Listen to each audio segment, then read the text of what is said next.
Number one. The fact is that the consideration is that I think I'm the most qualified person to run for president. I beat him once, and I will beat him again. President Biden once again standing firm by his decision not to drop out of the presidential race. There have been calls from members of his own party to step aside and let someone else run. Good evening and welcome to this late edition of the Fox 8 10 o'clock news on your local election headquarters. I'm Neil McNeil. I'm Katie Nordine. He held a news conference earlier tonight where he tried to reassure his party and voters he has the ability to serve another 4 years and will beat former President Donald Trump in November.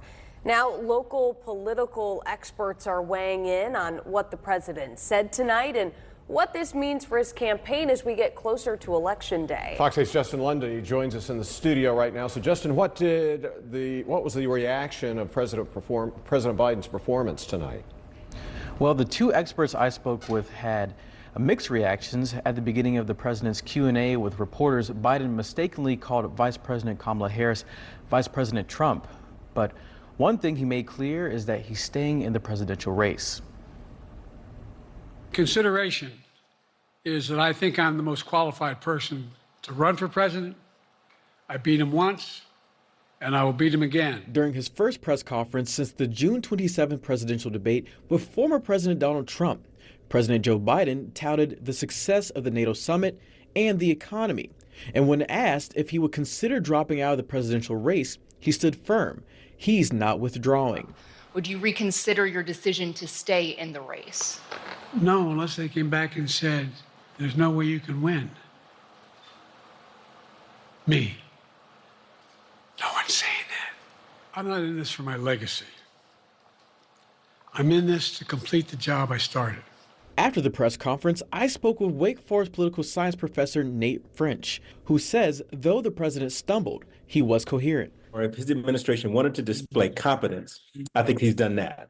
He's displayed competence, and he's displayed competence as an old man. He's not going to be younger. He's really clear on that, thankfully, that I'm not going to suddenly lose 40 years.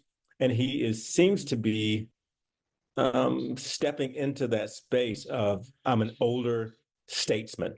As more pressure mounts on Biden to not run for president in November, High Point University political science professor Dr. Brandon Lenore believes this will put the Democratic Party in a tough spot. It's a darned if you do, darned if you don't situation. If they go with Joe Biden, he's damaged. Obviously, the performance was very public when he gave his debate performance. It didn't go well for him, and that is hard baked in the psyche of the American population. If President Biden does step aside, Dr. Lenore said the process is something the American people have experienced before. He would have to do basically what Lyndon Baines Johnson did back in 1968 when he said that he would not pursue nor would he accept the nomination of his political party. So Joe Biden would have to remove himself and release all of his delegates to vote for somebody else.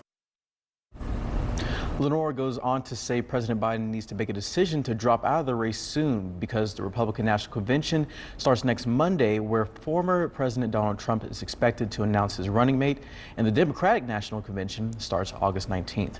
Neil? All right, Justin, thank you.